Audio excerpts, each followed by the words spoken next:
The slap came without warning. One moment Lydia was standing in the kitchen, and the next her cheek was on fire, and she was gripping the counter just to stay upright. She hadn't even seen his hand move.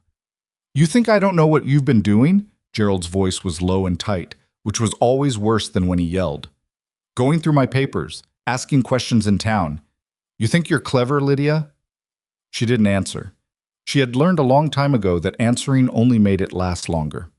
"You belong here," he said, stepping closer. "You don't go anywhere. You don't talk to anyone. You don't exist unless I say so. If you have ever felt trapped in your own life, truly trapped, with no door and no window and no one coming, then you already know exactly what Lydia felt standing in that kitchen with a red handprint on her face and nothing left to lose. If this story already has your heart pounding, you are in the right place. Subscribe to this channel right now and turn on notifications so you never miss a single story, because we tell the ones that stay with you long after the screen goes dark. Drop a like and leave a comment telling me what city or country you're watching from. I want to see how far this story travels. Now, let's go back to the beginning, because what happened next changed everything. The advertisement was no bigger than a man's thumb. It ran in the back pages of the Mountain Territory Courier, sandwiched between a notice for a missing mule and a listing for farm equipment. Lydia had only seen it because she had been searching through Gerald's papers one afternoon while he was out at the mill. Not looking for anything in particular, just looking the way a person looks when they have been locked in a house too long and start searching for cracks in the walls. She almost passed over it. Honest man, 38, working mountain homestead north of Harlan's Creek, seeks a decent woman for companionship and partnership in building a quiet life. No pretense, no empty promises. Write to G. Mercer, Post Box 7, Harlan's Creek. That was all of it. No flowery language, no claims of wealth or good looks. Just a man, a mountain, and two words that landed somewhere deep in her chest and didn't let go. Honest man. She read it 3 times. Then she tore it out so carefully that her hands were shaking, folded it into a square no bigger than a postage stamp, and pressed it inside the lining of her left boot against the arch of her foot where it would rest beneath her weight and remind her it was real. She had exactly 1 coin left that Gerald didn't know about. She had been keeping it in a small tear in her pillowcase for 11 months, which told you something about how long she had been thinking about leaving, even before she had words for the thought.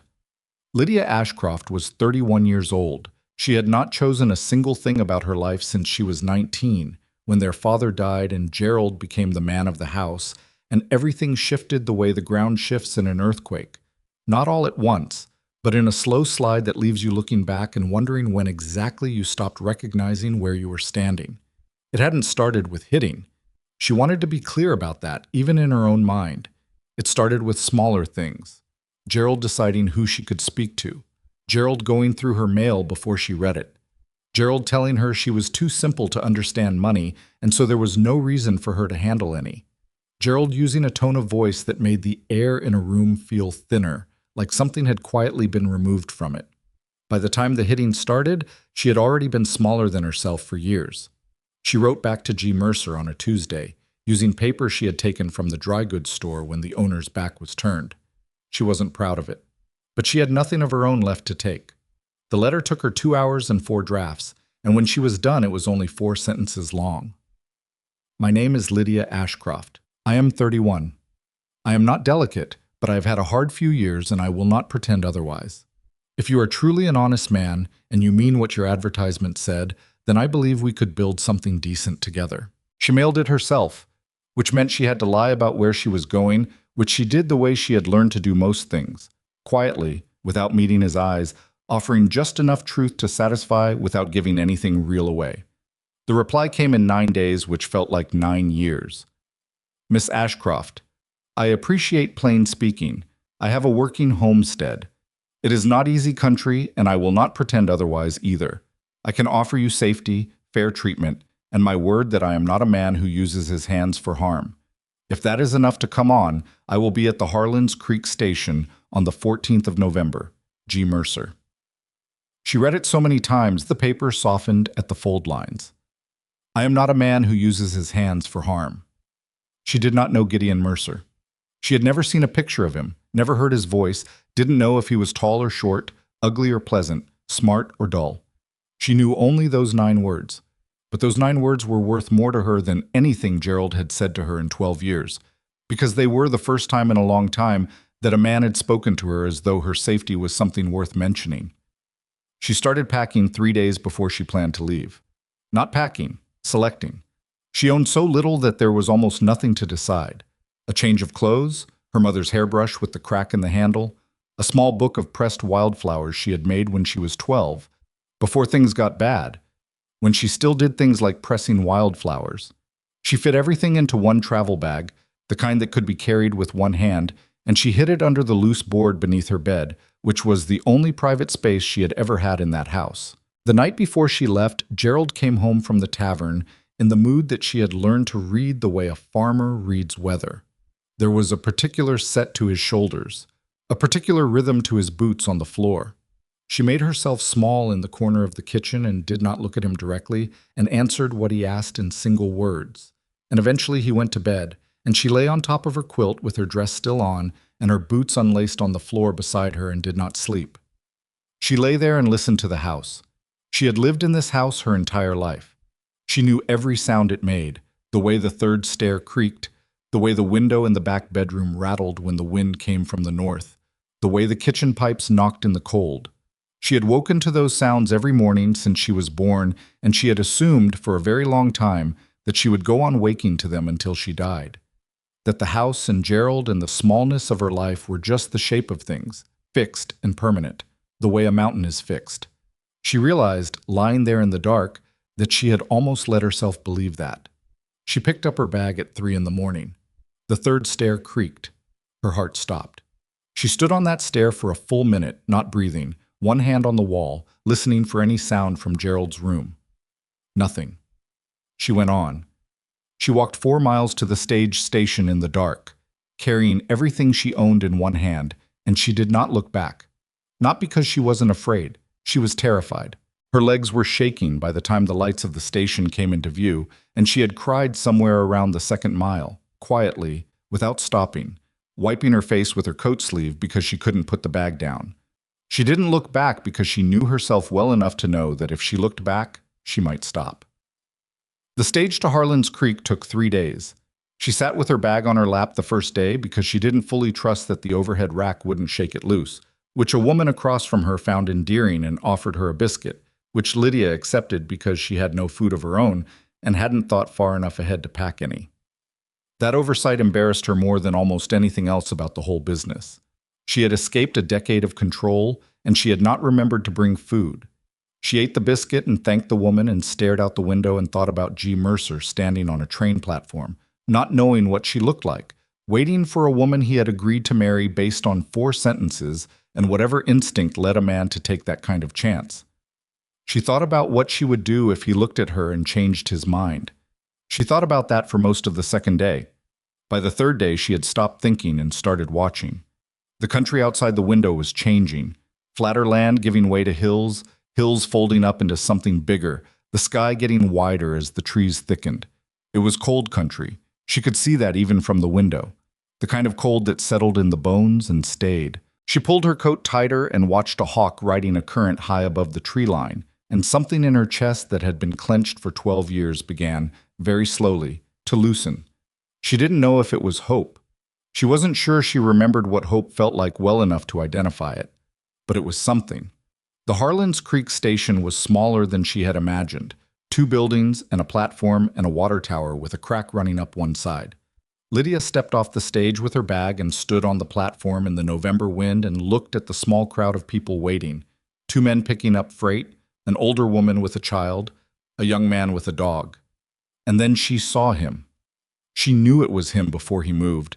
He was standing slightly apart from the others, the way a man stands when he is trying not to take up too much room. Tall, with the kind of build that came from actual work rather than show, wearing a coat that had been mended at the left elbow. His hat was in his hands. He had taken it off, which struck her because it was cold.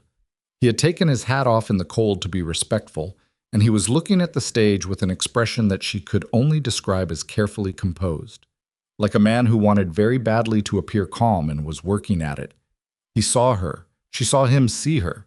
He looked at her for a moment, not up and down, Not the way men looked at women like they were goods being inspected, just directly, the way one person looks at another when they are trying to see who they actually are. Then he walked toward her, put his hat back on, and stopped about 3 feet away. "Miss Ashcroft?" His voice was lower than she had expected, careful. "Yes," she said. He nodded once, then he held out his hand to take her bag. She didn't give it to him right away. Old habit. She didn't hand things to men automatically anymore. He noticed, and he didn't push. He just stood there with his hand extended, waiting, giving her the choice. She gave him the bag. "Wagon's out front," he said, "but it's about 2 hours to the homestead.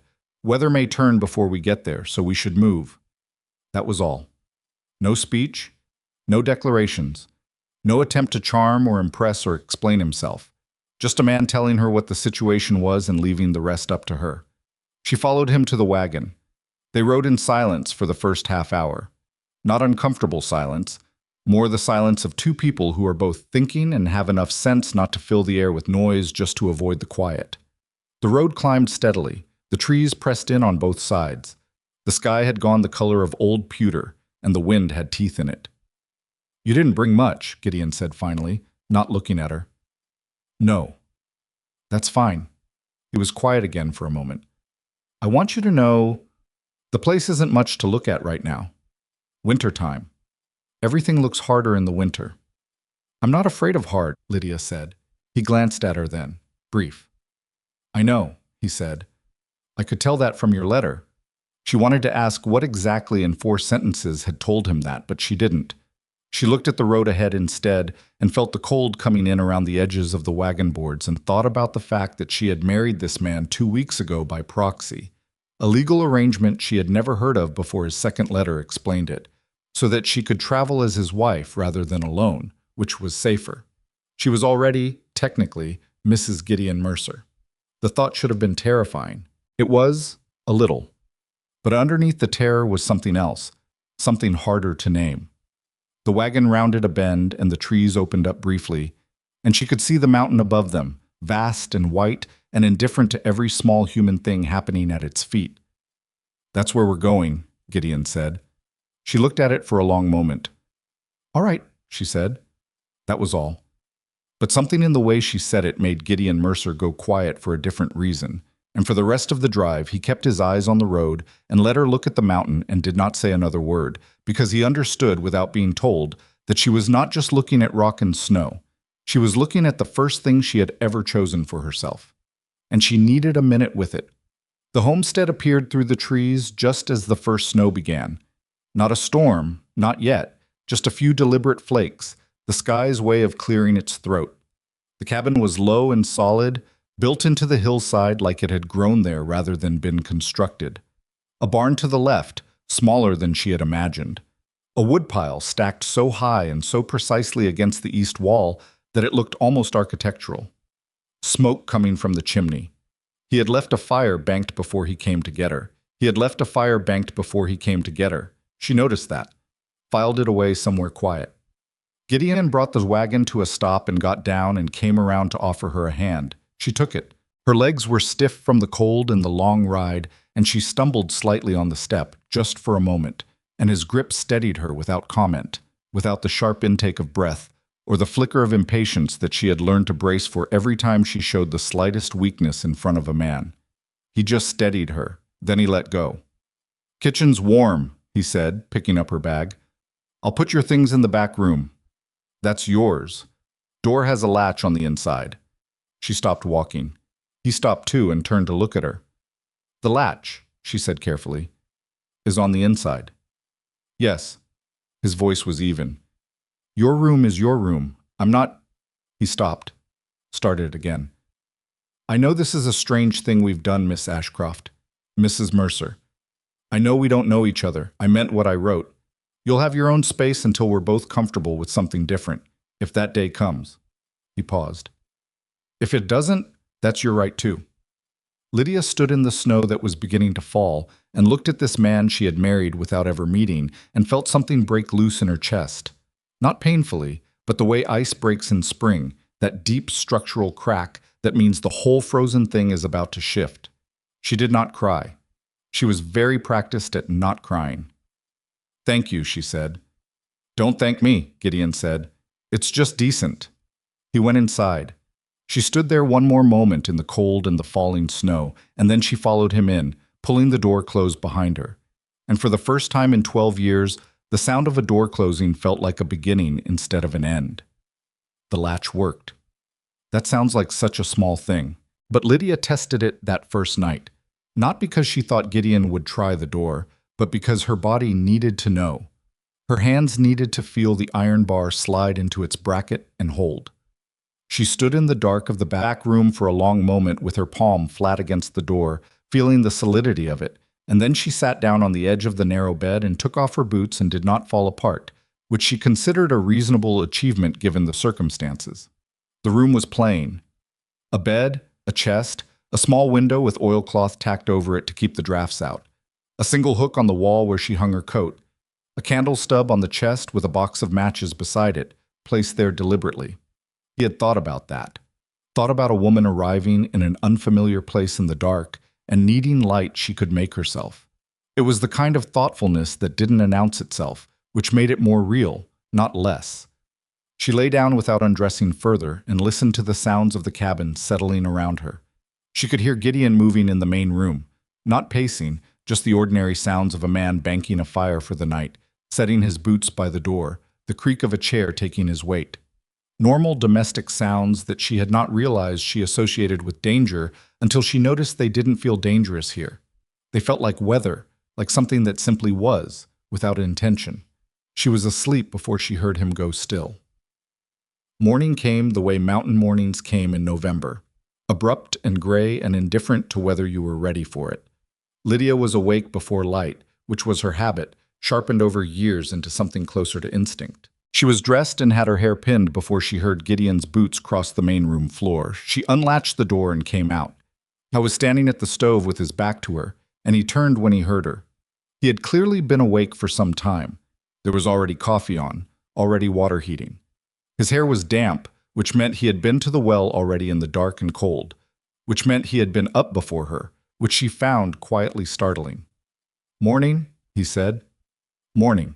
He poured a cup and set it on the table, not handed it to her. Set it down so she could take it when she was ready.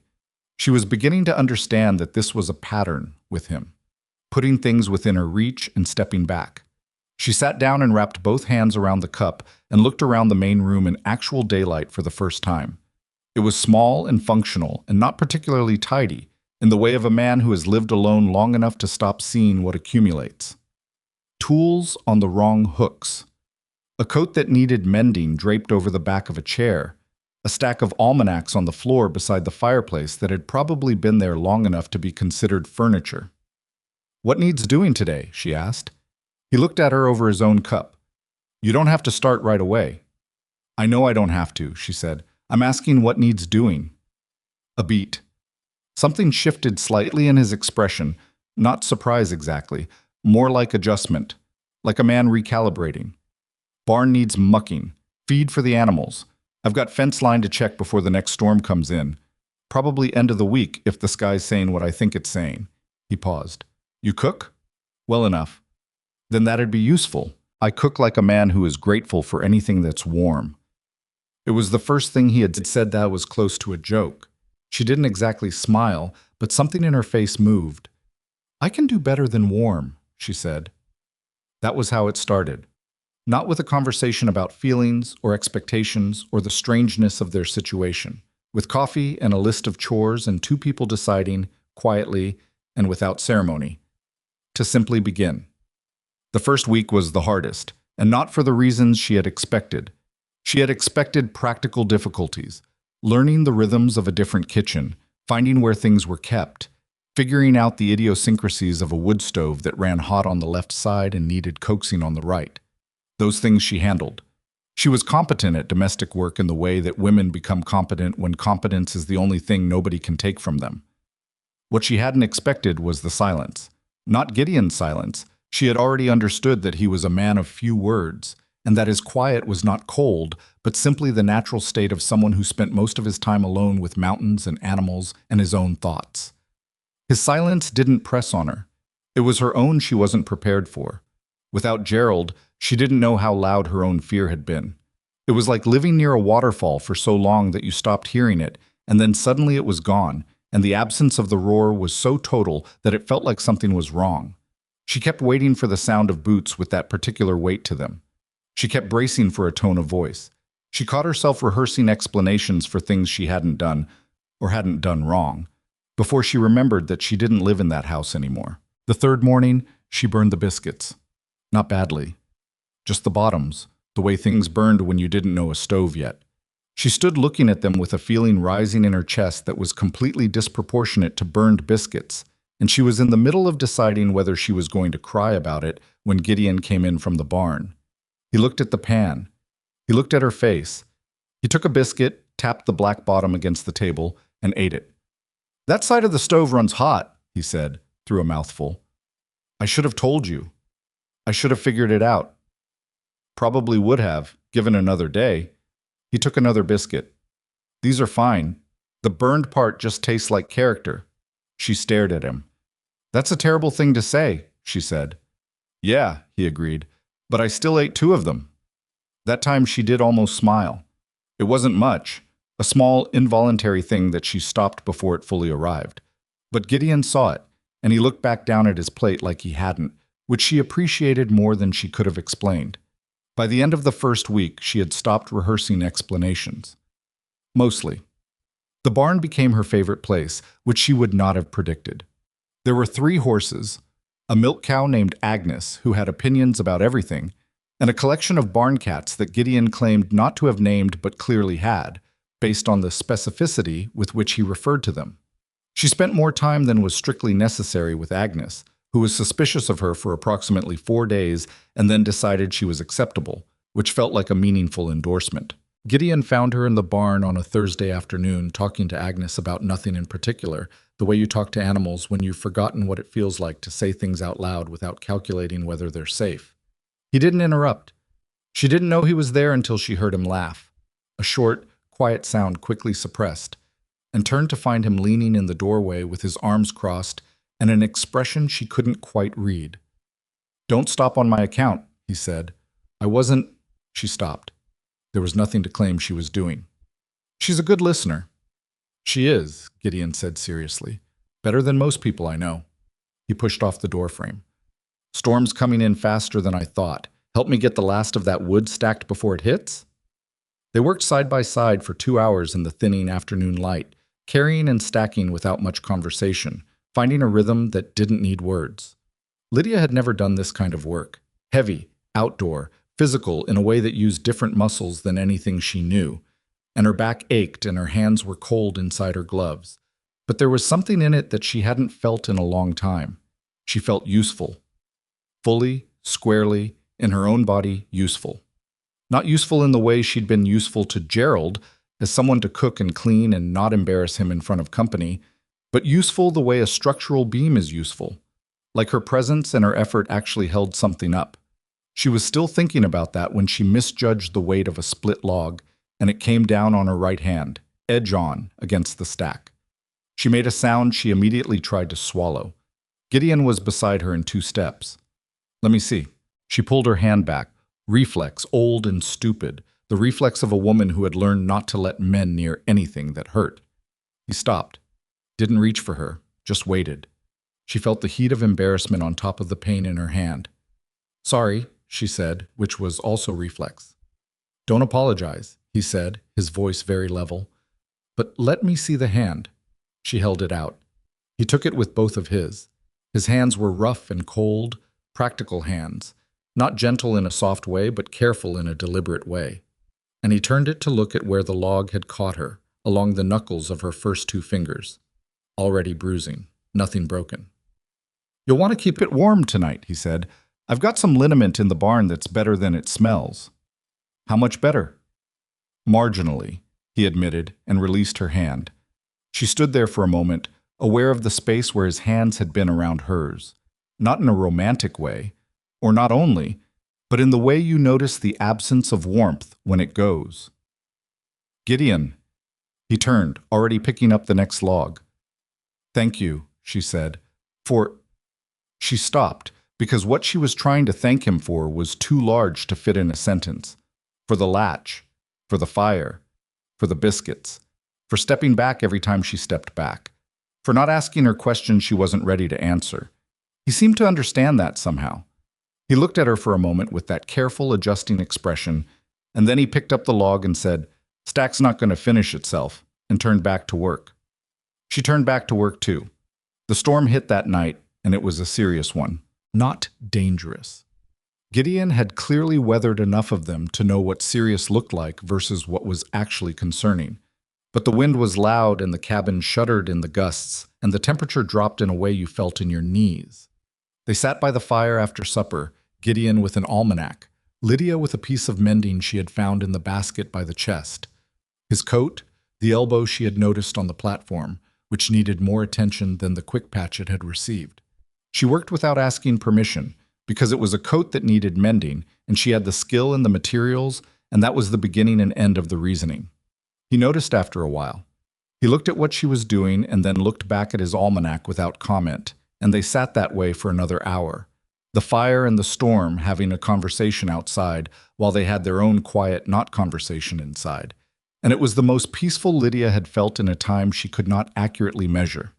"Can I ask you something?" she said. He looked up. "Why the advertisement?" She kept her eyes on the mending. "You seem like a man who— You're not, I mean.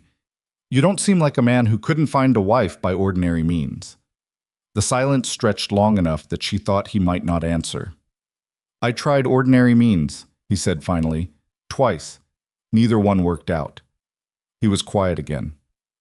"First time she left because she couldn't take the isolation. I understood that. It's hard country." A pause. "Second time? Well, she wasn't honest with me about what she wanted, and I wasn't honest with myself about what I could give her." He turned a page he hadn't read. "I'm not easy to know. I know that about myself. Takes time. Most people don't want to give it." The advertisement gave them a reason to be honest up front, Lydia said. That was the idea. He looked at her. Seemed like it would attract a certain kind of woman. Someone practical. Someone who'd thought it through and meant it. Or someone desperate, Lydia said, and she kept her voice even when she said it, because she had decided sometime in the last week that she was not going to be ashamed of the truth of her situation. "Sometimes those are the same person," Gideon said, without any judgment in it. "Sometimes the most practical thing is to be desperate enough to try something that frightens you."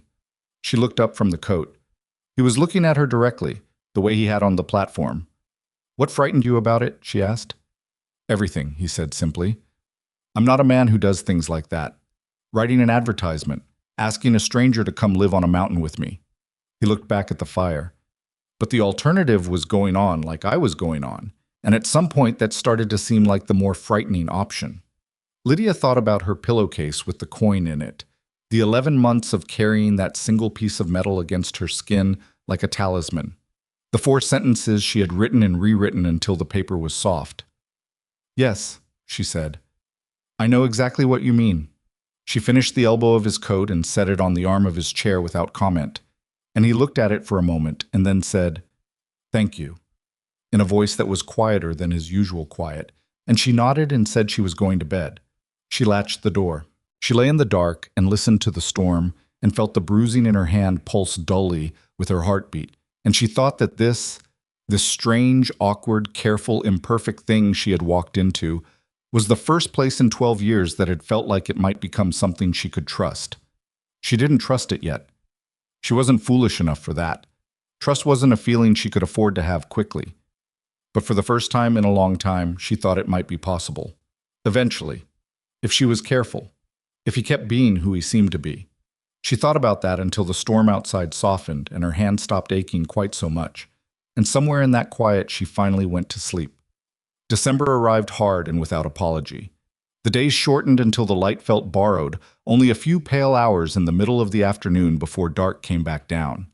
The temperature dropped below 0 and stayed there for 6 days running, and Lydia learned that a mountain winter wasn't like the winters she had known in the flatlands. It wasn't cold that inconvenienced you. It was cold that had opinions, cold that pushed back, cold that reminded you at every moment that your survival was conditional on your attentiveness. She learned to dress in layers she had never owned before, to move through the morning chores quickly so her body kept warm, to read the sky the way Gideon read it, with the understanding that weather in the high country made its intentions known only briefly before it acted on them. She made mistakes. She forgot to check the water barrel one night and it froze solid by morning, which meant a hard half-hour chipping ice before the animals could drink, while Gideon worked beside her without pointing out that she'd forgotten, which she appreciated and also found slightly maddening because she would have preferred the comment to the careful silence. "You can just say it," she told him, chips of ice flying. "Say what?" "That I forgot the barrel." He kept chipping. "You already know you forgot the barrel." "I know, I'm saying you can point it out." "Why would I do that?" She stopped and looked at him. He stopped too and looked back at her, genuinely puzzled, and that was somehow the thing that got to her. The fact that he truly did not understand why a man would point out a mistake to make a woman feel worse about it, because it simply was not in his repertoire. He wasn't performing patience. He just didn't have whatever it was that made a person want to use someone else's errors against them. "Never mind," she said, and went back to chipping. "I will say," Gideon said after a moment, "that wrapping the barrel in burlap before dark helps, if you want to know that." "I do want to know that." "Then there it is." They finished the ice in silence, and she carried water to Agnes, who was indignant about the whole situation, and Lydia told her she had no one to blame but herself, and Agnes flicked an ear in what she chose to interpret as forgiveness. By the second week of December, she had settled into the rhythms of the homestead well enough that she stopped feeling like a guest performing good behavior and started feeling like someone who actually lived there. It was a subtle shift, and she wasn't sure exactly when it happened.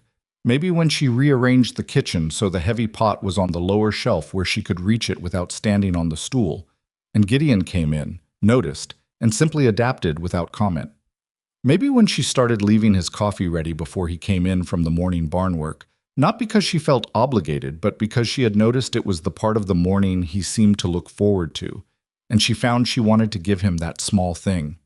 Maybe it was neither of those moments and all of them at once. What she knew was that one morning she woke up and lay in the gray early dark and listened to the sounds of the cabin and did not feel like she was waiting for something bad to happen.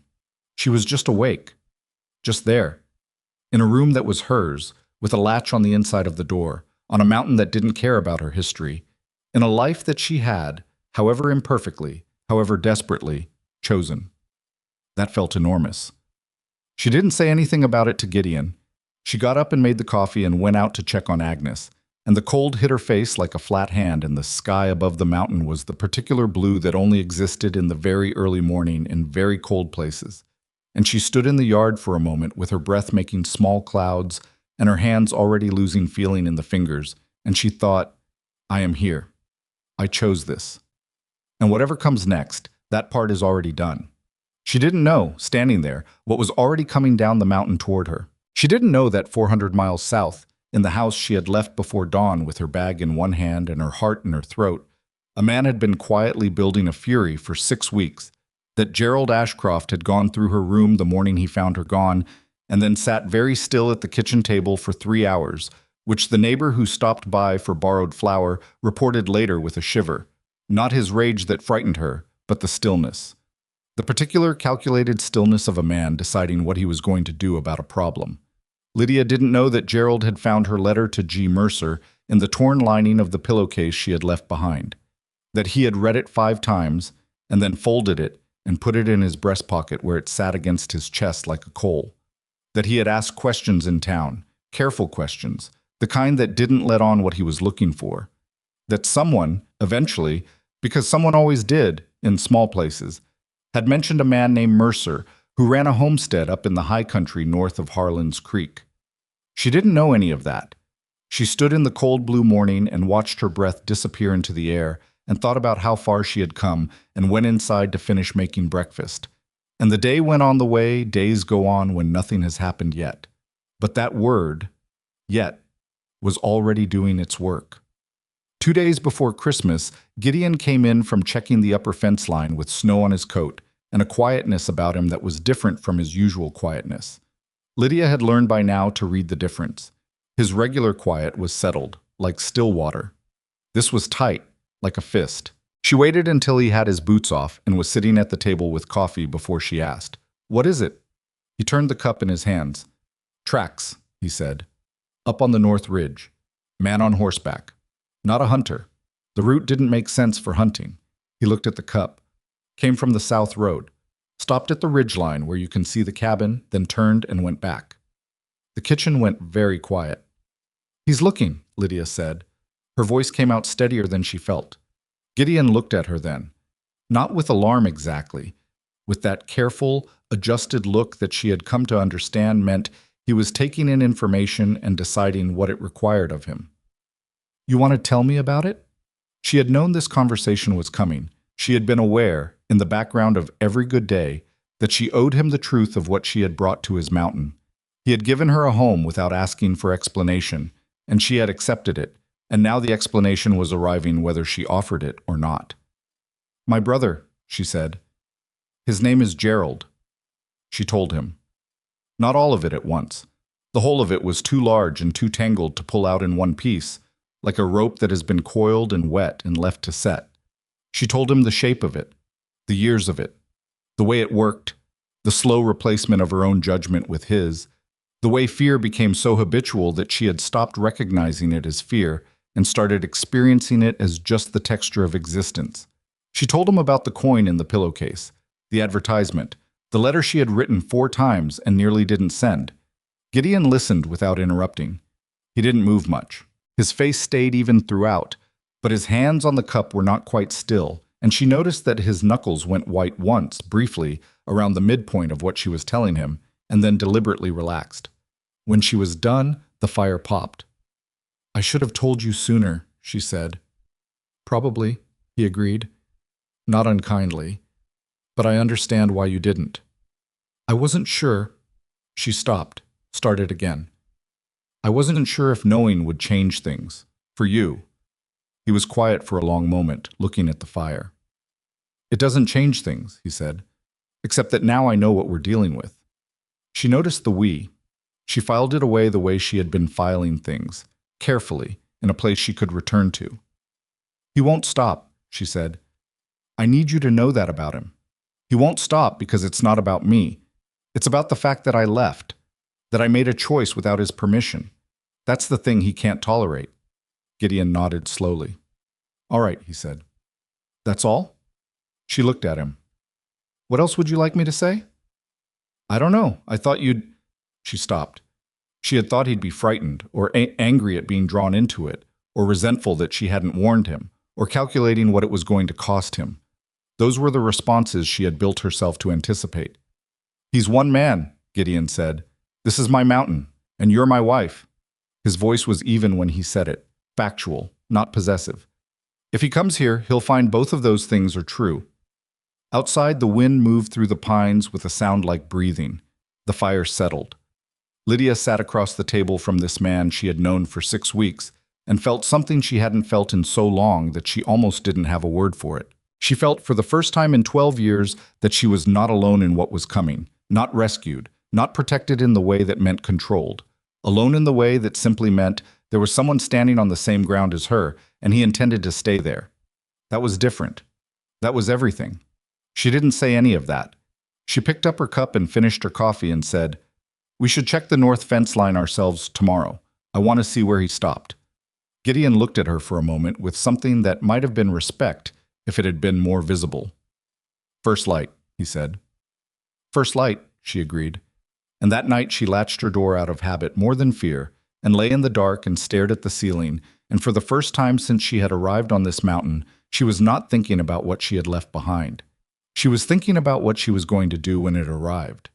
They went to the north fence line at first light the way they had agreed, moving through snow that came up past Lydia's bootlaces, and had drifted in the night into shapes that made the familiar terrain look rearranged.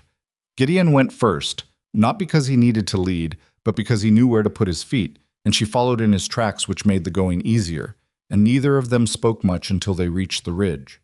The tracks were still there. The snow had partially filled them overnight, but not enough to erase them. A horse, standing, and the boot prints of a man who had dismounted and walked to the tree line where the cabin was visible below.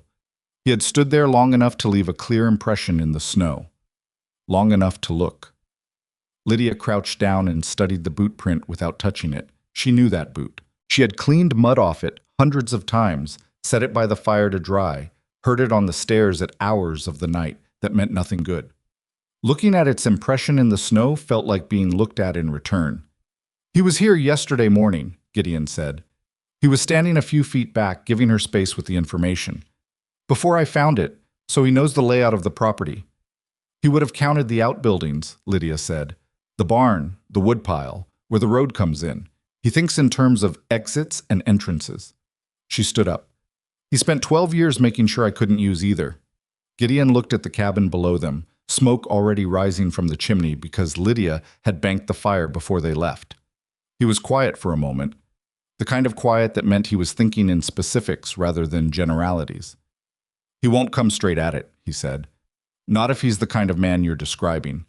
He'll come when he thinks the advantage is his." "Yes. So we don't give him the moment he's waiting for." She looked at him. "We go on as normal," he said. "We do the work. We don't make ourselves smaller. We don't act afraid because his fear is what he knows how to use." He met her eyes. "Can you do that?" She thought about the last 12 years, about how much of her energy had gone into managing Gerald's perception of things, making herself small enough to avoid notice, visible enough to avoid suspicion, constantly adjusting the performance of her own existence to whatever the situation required. "I've been doing that my whole life," she said. "The difference is that this time I'm doing it on my terms." Gideon nodded once. They went back down the hill. The thing about waiting for something you know is coming is that it takes up space in your mind whether you let it or not. Lydia had learned this too, in the Gerald years. The anticipation of something bad was often worse than the thing itself, because the anticipation had no fixed shape. It expanded to fill whatever container you gave it. So she made the container small. She gave it the hours from supper to sleep when she would allow herself to think about it, and the rest of the day she filled with work and the specific focus that work required. She baked bread.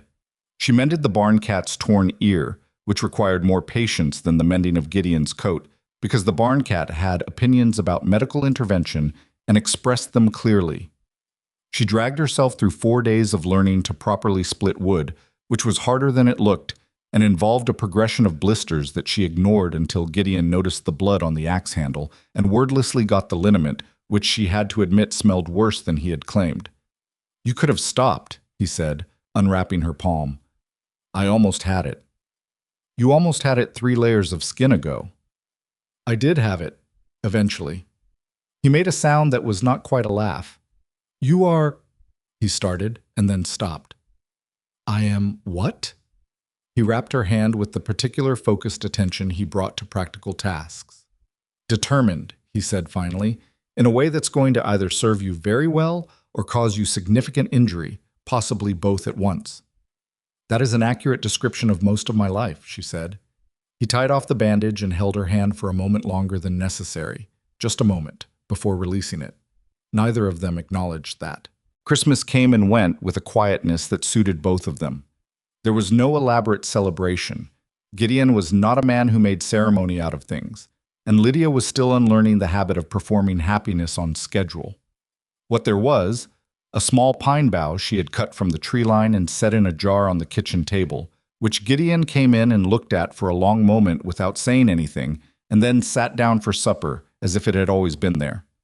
What there was, a small package he set beside her coffee cup on Christmas morning, a pair of proper work gloves, thick and well-made, sized for her hands, which meant he had gone to the trouble of estimating her size without asking. She had put them on and kept them on for the rest of the day, even when she was inside. She had nothing to give him and told him so directly. "The bread you've been making is better than anything I've eaten in 3 years," he said. "I'd call that a gift." "I've been making it every other day for 6 weeks." "Yes," he said, "and I've been enjoying it every time." She looked at him across the table and thought that this plain-spoken, undemonstrative, occasionally almost funny man, was the most foreign creature she had ever encountered, because he was the first one she had met whose kindness did not seem to cost him anything or require anything in return. It simply was. Like the mountain, like the cold, like the particular blue of the early morning sky. She didn't know what to do with that. She was still working on it. The new year arrived in a storm that was the most serious one since Lydia had come to the mountain. 3 days of wind and snow that reduced visibility to a few yards and kept them both inside except for the twice-daily barn runs, which required moving along the rope Gideon had strung between the cabin and the barn door for exactly this kind of weather. She had not known such a rope was a necessary thing, and now she understood it completely. Without it, 3 steps into that white nothing, you genuinely might not find your way back. Being trapped inside together for 3 days was a different kind of knowledge. She learned that Gideon had a book of maps that he returned to often, running his thumb along routes the way other men read novels. She learned that he snored, not loudly, but steadily, which she could hear faintly through the cabin wall and which she found inexplicably reassuring. She learned that he had a specific and unwavering opinion about the correct way to store grain that he had communicated to her once and then never mentioned again, but she could tell when she did it wrong because his eyes went briefly to the barrel and then away. "Just tell me," she said on the second day of the storm. "Tell you what?" "About the grain barrel. You keep looking at it." He looked at it again, apparently involuntarily. "It seals better if the lid is seated before you press the clamp down." "Then why didn't you say so?" "Because I didn't want to seem like I was—" He stopped. "I didn't want to come across as correcting everything you do." Lydia looked at him for a long moment. "Gideon, I would rather you tell me how to do something correctly than watch you stare at a grain barrel." "Fair point," he said. "Are there other things?" He was quiet. "Because you can tell me. I will not—" She stopped, started again. "I'm not fragile. I can be told when I'm doing something wrong. I'd rather know." "I know you can," he said. "That's not why I don't say." "Then why?" He picked up the book of maps and set it down again. "Because I've been alone a long time, and I've gotten used to things being a certain way, and I know that's my limitation, not yours. I'm trying not to make you feel like you have to be exactly right all the time." She sat with that for a moment. "I've spent 12 years being told I wasn't doing anything right," she said. "And I've spent 6 weeks here feeling like I wasn't sure if I was doing things right. At least one of those I'd like to fix." "Then I'll tell you," he said. "Thank you. The lid first, then the clamp." "I understand." They looked at each other, and something between them settled the way the snow settled when the wind stopped for a moment, quietly, without ceremony, finding its natural level. The storm ended on the 4th day. The sun came out brutal and brilliant off 3 feet of fresh snow, and the world outside was so white and still that it had the quality of something that had been cleaned against its will. They dug out the paths together, moving in easy coordination, and Lydia found that she no longer had to think about working alongside him. Her body had learned his rhythms, the same way you learned the rhythms of a river you swam in often enough, not fighting the current, but reading it. It was that afternoon, while she was restacking the woodpile that the storm had shifted, that she heard the horse. She heard it before she saw it, the crunch of hooves on the packed snow of the access road, a single horse moving at a deliberate pace, not a trot, a walk. The walk of someone who knew where they were going and was in no hurry to announce the arrival. She set down the log in her hands. Gideon came around the corner of the barn at the same moment, and from the set of his shoulders she knew he had heard it too. He looked at her. She looked at him. "Go inside," he said. "No," she said. It came out very flat and very clean, and he looked at her for just a moment, that adjusting look, and did not argue. Gerald Ashcroft came into the yard on a gray horse she didn't recognize, which meant he had traded or borrowed, which meant he had planned this with more care than an impulsive man would have. He was wearing his heavy coat, the good one, the one he wore when he wanted people to take him seriously.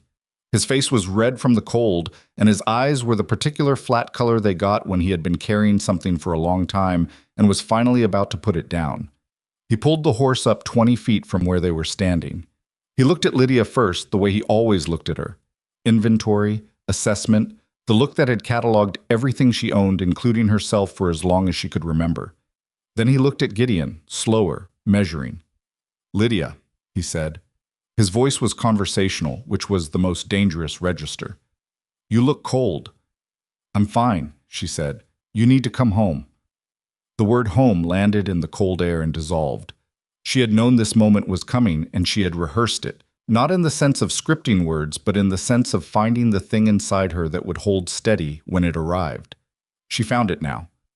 It was small and hard and had been there all along, growing for 11 months in a pillowcase. "This is my home," she said. Gerald's eyes moved to Gideon with the expression of a man dismissing an obstacle he hasn't decided to deal with yet. "I'm not talking to you," he said. "You don't have to," Gideon said. His voice was easy, not aggressive, not performing calm, just genuinely unmoved. I was standing slightly to Lydia's left and slightly behind her, which she understood was deliberate, close enough to be present, back far enough that she was in front. Gerald looked back at Lydia. The conversational tone began to acquire its edge. "You married a man you'd never met. You left your family. You are living on a mountain in the middle of nowhere with a stranger." He let the pause sit. "How much of that sounds like something a reasonable woman does?" "All of it," Lydia said. "When the alternative is staying with you." Something moved behind his eyes. "Watch yourself." "I'm not going to do that anymore," she said. And her voice was not loud and it was not theatrical, because she had spent too many years around theatrics to have any interest in them. It was just steady, just true. "I'm not going to watch myself. I'm not going to make myself small. I'm not going to rehearse what I say before I say it so you won't hit me for saying the wrong thing." She felt her heart going hard and fast, but her voice stayed level, which was the whole victory, which was what 12 years of practice had secretly prepared her for. "I left. I'm not coming back. That's the end of it." Gerald's jaw tightened. He was a man who had spent his life understanding other people's fear as a language, and right now she was not speaking it, and she could see him recalibrating. He looked at Gideon. "She's my sister. Family business." "She's my wife," Gideon said, in the same easy voice, "which makes your business with her my business. You don't know what you've gotten yourself into." "Probably not entirely," Gideon said, "but I know enough." He didn't move, didn't shift his weight or cross his arms or perform any of the physical vocabulary of a man proving a point. He just stood there. "And I know you rode 400 miles to stand in my yard in the cold and tell her to come back to a place she left before dawn so she wouldn't have to look at you when she did it." Gerald's face changed. It was a small change, almost nothing, just a tightening at the corners of his mouth, a slight lift of his chin that she recognized from 100 instances in a house she had grown up in. It was the look of a man whose strategy was not working and who was now deciding whether to escalate or recalculate. She had spent her life fearing what came after that look. She stood there in the snow with her fists loose at her sides and her heart hammering in her chest and waited to see what she would do when it happened. "You think this man will protect you," Gerald said, and his voice had dropped to the register she feared most. "He doesn't know you. He owes you nothing. Give it a season, and he'll see what I see, and where will you be then? Stuck on a mountain with a stranger who's done with you." It was a good attack. She would give him that. He had always known exactly where to put the knife, right in the soft place between hope and doubt where she was most exposed. She felt it land, and then she felt it not be enough. "Maybe," she said, "maybe this fails. Maybe in a year this is all different. But right now, today, in 6 weeks of being here, this man has never raised a hand to me, never raised his voice, never looked at me like I was something he owned." She heard her voice crack slightly on that last word, and she let it crack and kept going. "You spent 12 years doing all three before breakfast, and you want to stand there and tell me I made the wrong choice." Gerald looked at her with the flatness that had always preceded the worst of it. "Get on the horse, Lydia." "No." "I am not asking." "I know you're not," she said. "You never asked for anything in your life. You just took it." She felt Gideon's presence at her left shoulder like a wall, and she was grateful for it, not because she needed him to speak, but because he was there, because she was not standing alone in this yard with her brother's flat eyes on her, because there was someone on this ground with her who intended to stay. "But I am not something you can take. Not anymore. Not ever again." The silence in the yard was absolute. The snow held it. The trees at the edge of the property held it. Even the gray horse seemed to be listening. Gerald sat on the horse for a long moment, very still, with the look of a man performing a calculation. He was not a stupid man. She had never had the comfort of dismissing him as stupid.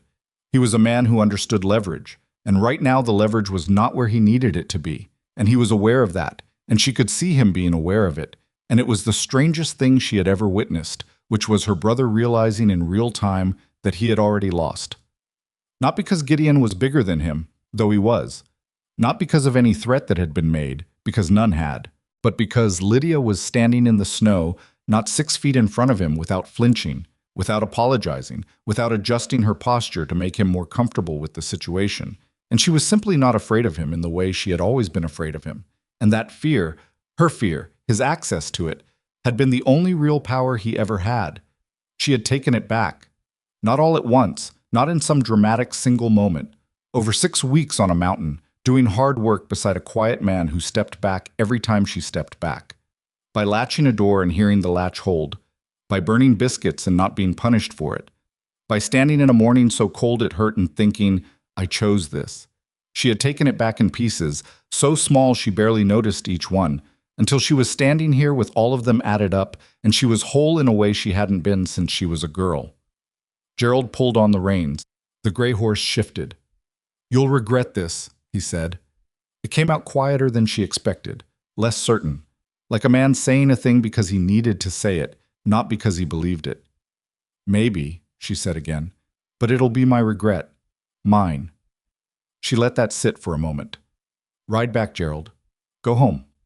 He looked at her one more time with those flat eyes, and then he looked at Gideon, and whatever he saw in Gideon's face, that absolute, undemonstrative, entirely genuine steadiness, completed whatever calculation he had been running.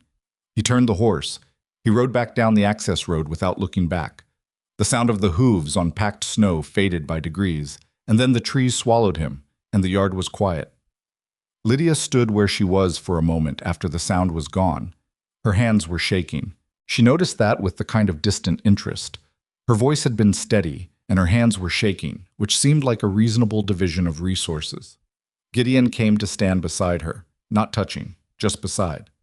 You all right? He asked. She thought about it, which was not the kind of thing that usually required thought. Yes, she said.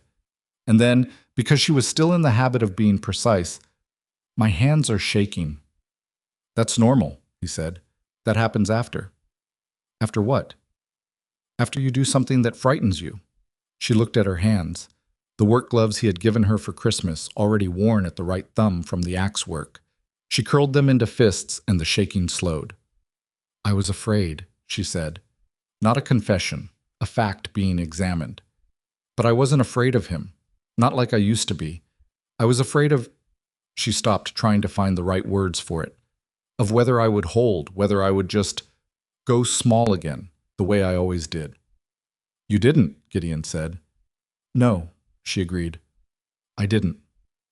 They stood in the yard together in the snow, and the afternoon light was doing what afternoon light did in the high country in January, turning everything gold at the edges before the cold closed in again, and Lydia felt the shaking in her hands stop entirely. She turned to go back to the woodpile. The log she had set down was still there. She picked it up and set it in its place on the stack and reached for the next one. After a moment, Gideon picked up his own and worked beside her. They didn't talk about what had happened. They finished the woodpile, did the evening barn work, came inside, and ate supper. Agnes had knocked over her water bucket again, and they had to replace it, which required the same argument they always had about whether Agnes did it on purpose, in which Lydia took the position that she absolutely did, and Gideon maintained that a cow was not capable of spite, and Lydia said he clearly had not spent enough time with this particular cow. It was ordinary, completely, blessedly, defiantly ordinary. After supper, sitting by the fire, Lydia said, He won't come back. Gideon looked up from the almanac. I know him, she said. He could have pushed harder today, and he didn't. He'll tell himself he was being reasonable, that he'll find another angle, but he won't. Men like Gerald need you to come to them. They need you to doubt and falter and eventually show up at the door. She looked at the fire. I won't. And he knows it now. What makes you sure he knows it? She considered. Because I know what it looks like when he sees what he's dealing with. And when he looked at me today, she shook her head. He saw something that wasn't there before, and it unsettled him. Gideon was quiet for a moment. What was it? He asked. Someone who didn't need him to define her anymore, she said simply. The fire popped. Outside, the wind picked up briefly and then fell away. Gideon turned a page in the almanac. Says here, February is going to be harder than January. Of course it is, Lydia said.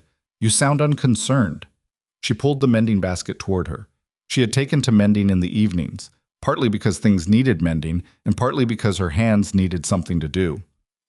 "I've been through worse things than February," she said. "You have," he said, not commiserating, not dramatic, just confirming, acknowledging the simple truth of her. She worked on the mending, and he read the almanac, and the fire went on burning, and somewhere in the middle of that evening the shaking in her hands went away for good and did not come back. And neither of them mentioned it, and the cabin was warm, and the mountain outside was cold and vast and indifferent to everything small, and Lydia Mercer sat in her own house by her own fire on ground she had chosen and felt, for the first time in 12 years, like the size she actually was. February came in exactly the way the almanac had promised, which Lydia noted with the grim satisfaction of a woman who had learned to trust information delivered without embellishment. The temperature dropped to places the thermometer on the barn wall couldn't measure because the mercury had given up and retreated somewhere below the numbered range. The wind had a different quality than January's wind. January was brutal but honest, hitting you straight on. February's wind was mean. It found gaps.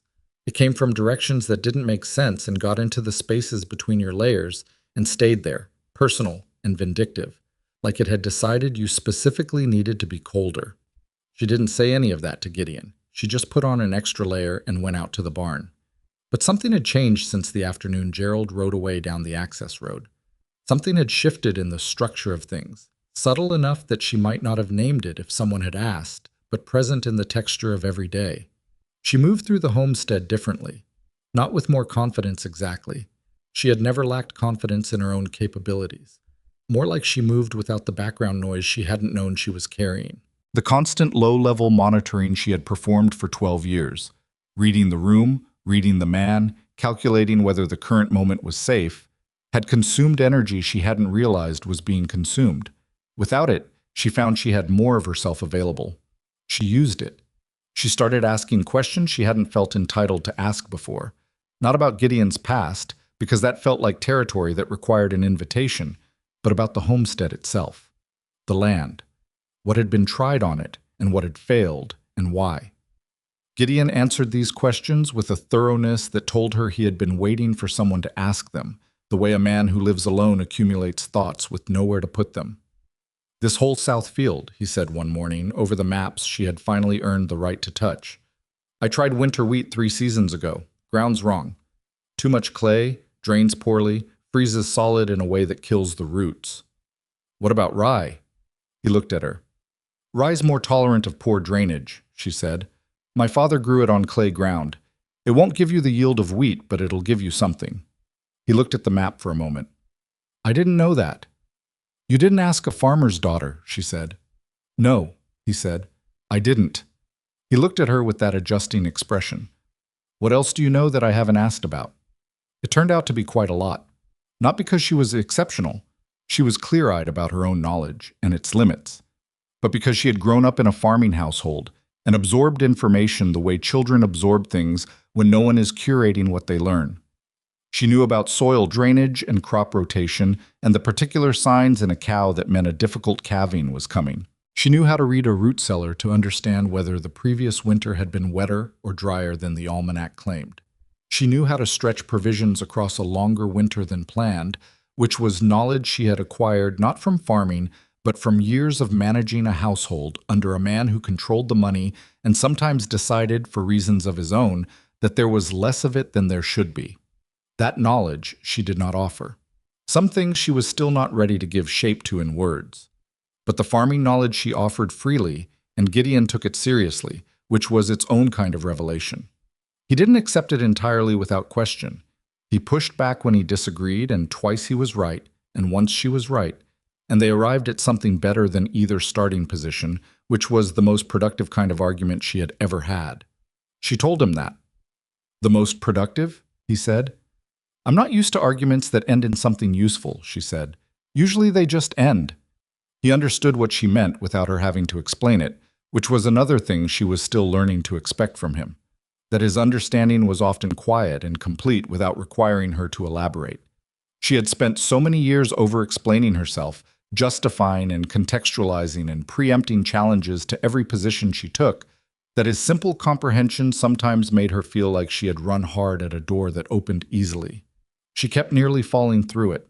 The coldest week of February broke something loose between them that the warmer weeks hadn't. It happened gradually, and then suddenly, the way most important things did. They had been spending the long, dark evenings in the main room together out of practical necessity. The back room where Lydia slept was cold enough at night that the latch on the water pitcher froze if she didn't bring it out. And gradually, the time before she went to bed grew longer. They talked, not always about anything significant.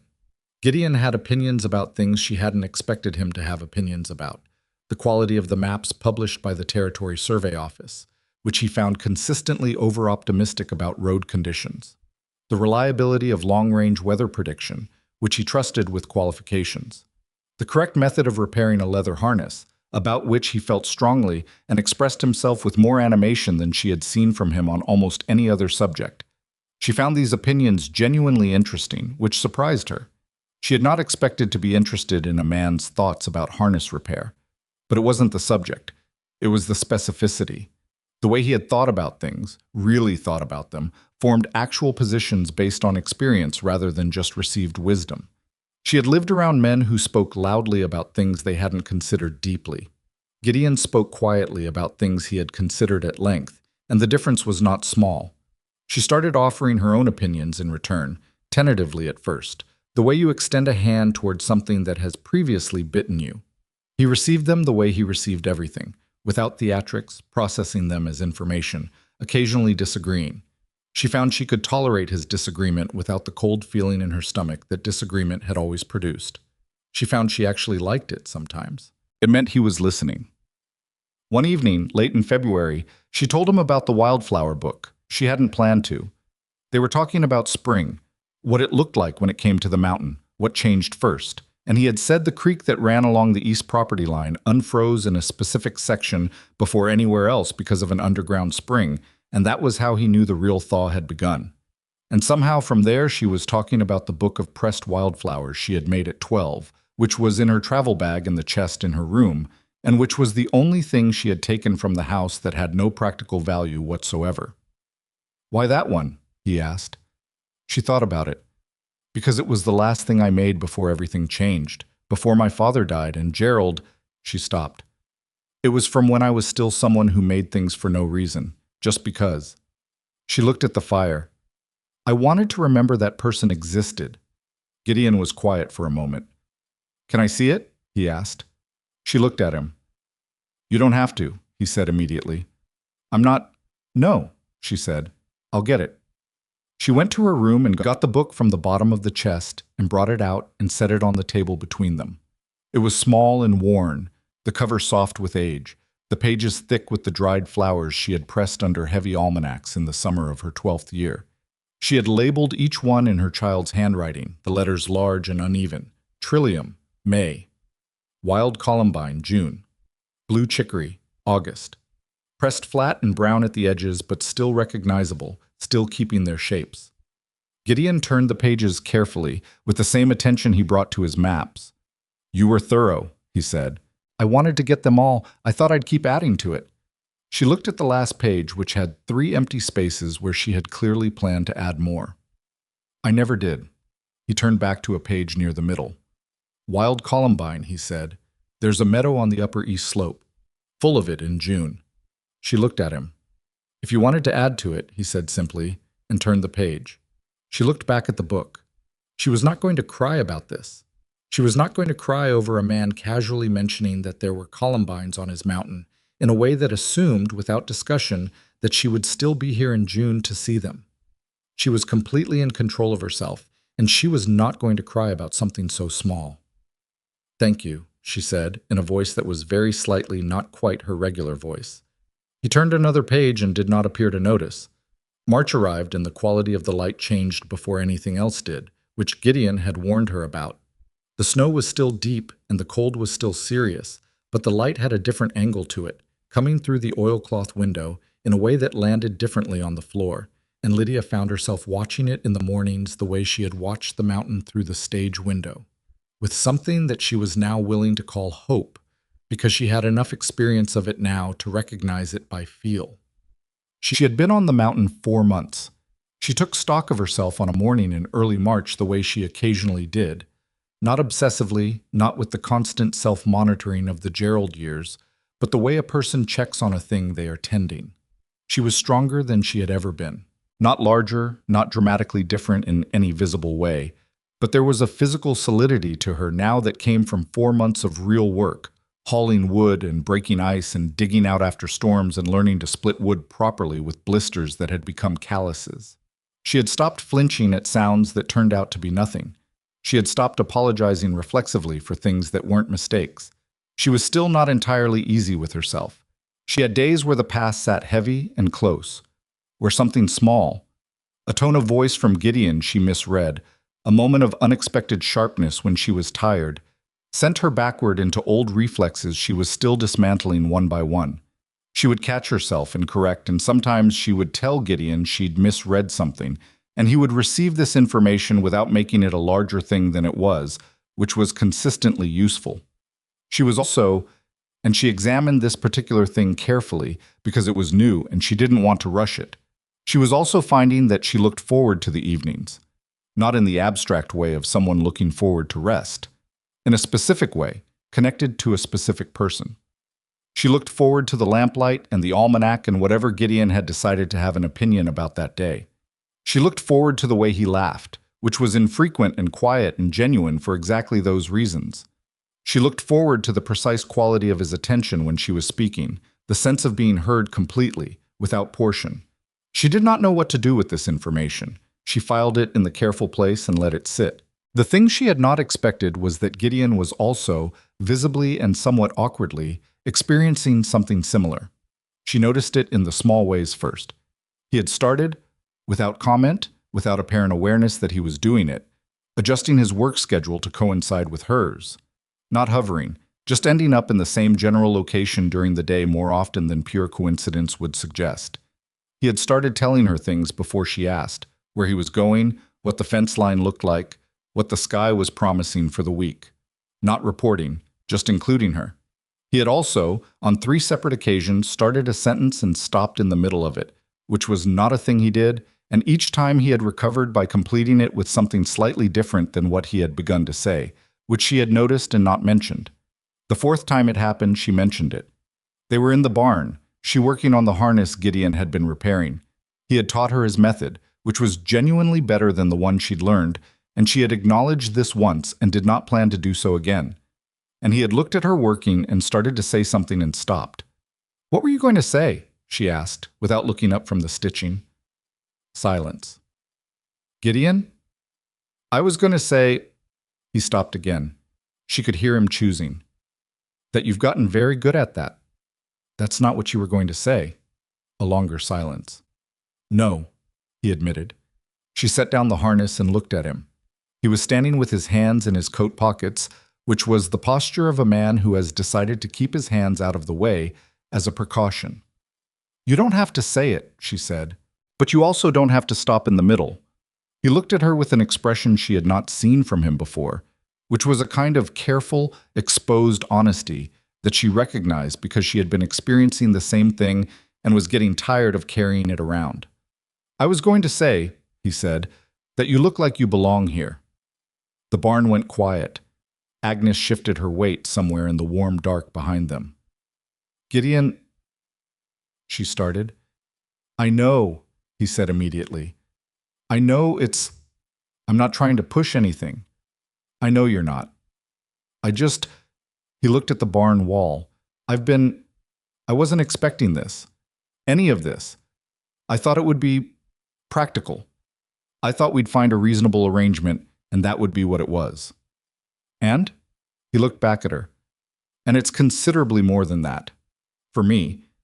I realize you may not be in the same—" "I didn't say that," she said. He went still. "I didn't say I wasn't," she said carefully. "I said I knew you weren't pushing."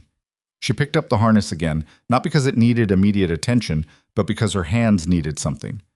"I'm just slower with this. Not because of you."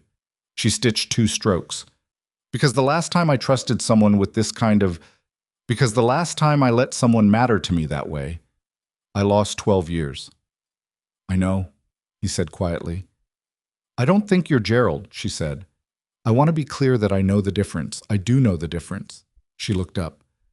I just need I need more time to believe that knowing the difference will be enough. He nodded.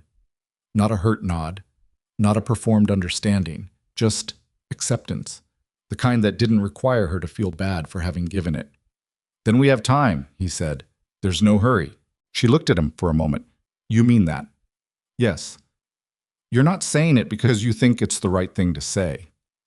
Lydia.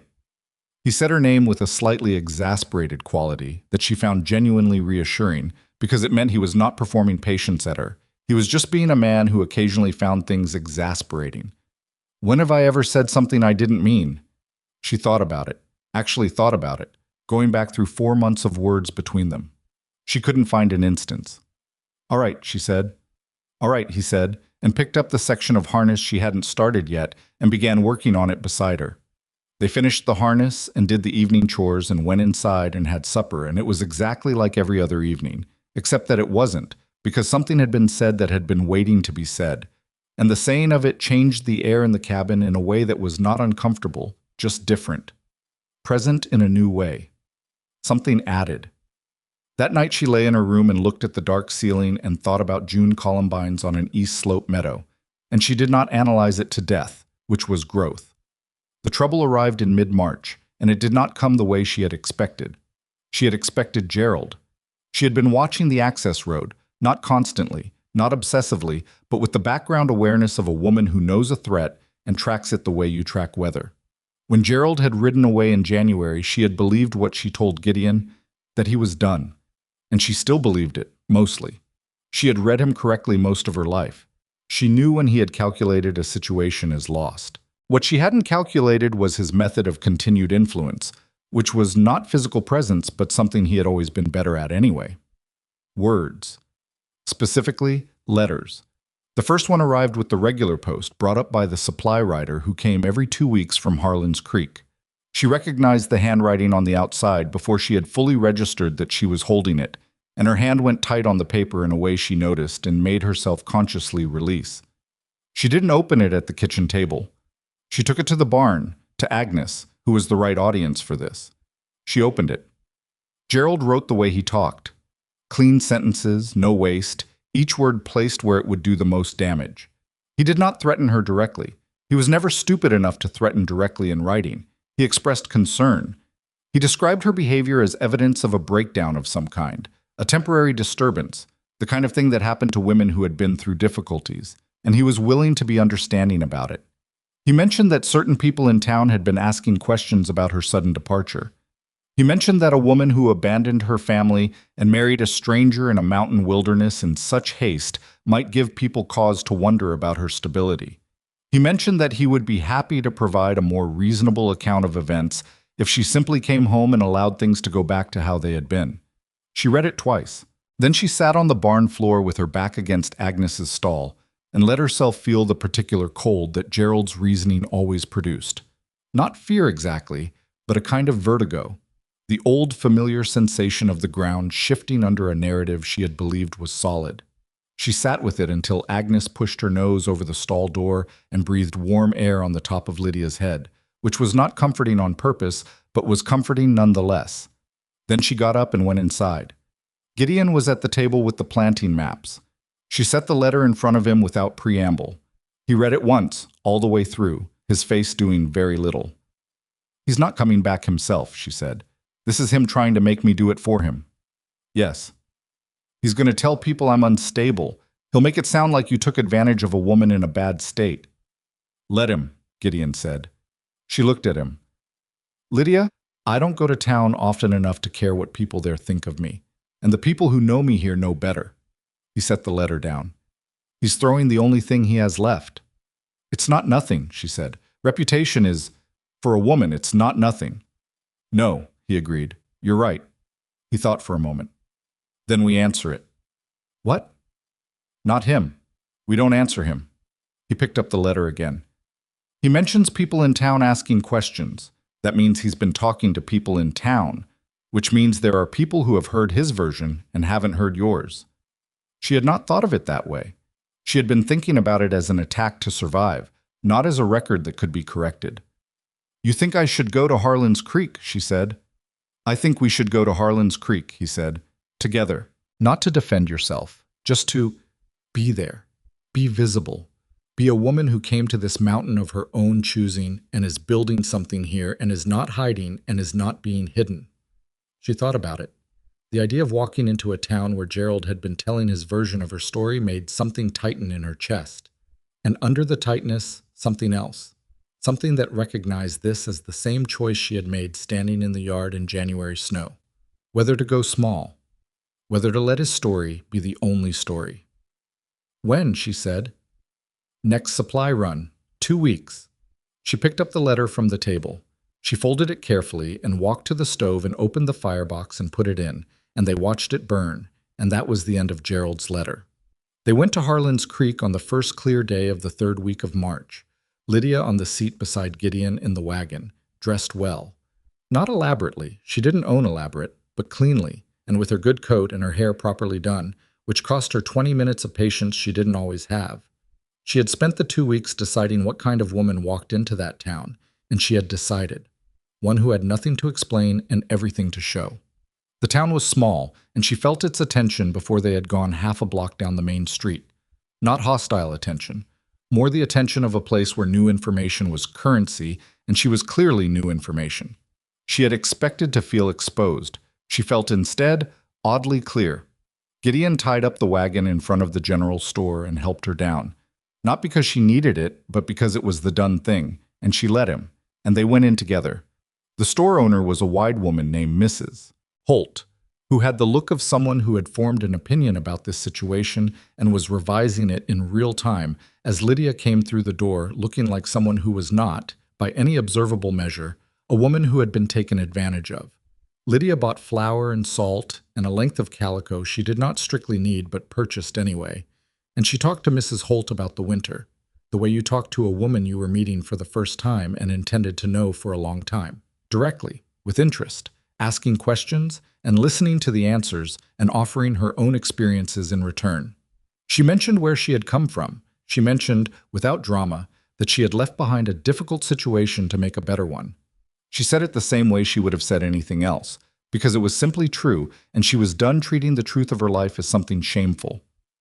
Mrs. Holt looked at her for a long moment after she said it. "You seem like you're doing all right," Mrs. Holt said, which was the carefully worded assessment of a woman who had heard another version and was comparing it to the evidence in front of her. "I am," Lydia said. "Better than all right."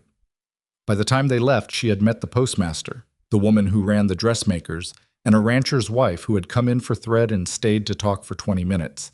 And she had conducted herself throughout as exactly who she was, which was the most radical thing she had done since she had packed a bag before dawn and walked 4 miles in the dark. In the wagon on the way home, Gideon drove and said nothing for a while. "You were good in there," he said finally. "I was just myself." "I know," he said. "That's what I meant." The mountain came back into view as the road climbed, white and enormous and exactly where she had left it, and she felt the particular settling in her chest that she had come to recognize as the homestead pulling her back, the way a place does when it has become yours. She looked at it a while. "Gideon.